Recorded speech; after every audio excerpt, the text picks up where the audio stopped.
Hi ಎಲ್ರಿಗೂ welcome back to mini vlog. ಬೆಳಗ್ಗೆನೇ ಶಂಖಪುಷ್ಪದ ಹೂವು 2 ಬಿಟ್ಟಿತ್ತು. ಅದು ಕಷಾಯ ಮಾಡ್ಕೊಂಡು ಕುಡಿದ್ರೆ ತುಂಬಾ ಒಳ್ಳೆಯದು. ನಮಗೆ ಸ್ಟ್ರೆಸ್ ಎಲ್ಲ ಕಮ್ಮಿ ಆಗುತ್ತೆ ಮತ್ತು ಇನ್ನೂ ಹೆಲ್ತ್ ಬೆನಿಫಿಟ್ಸ್ ತುಂಬಾ ಇದೆ.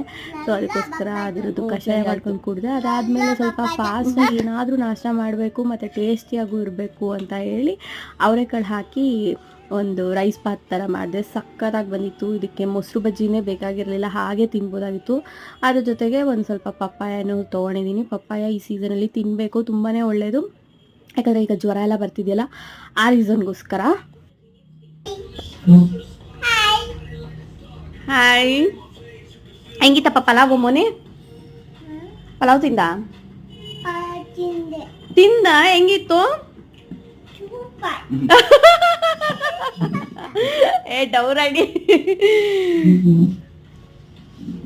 ಹೆಂಗಿತ್ತು ಅಪ್ಪು ಪಲಾವು?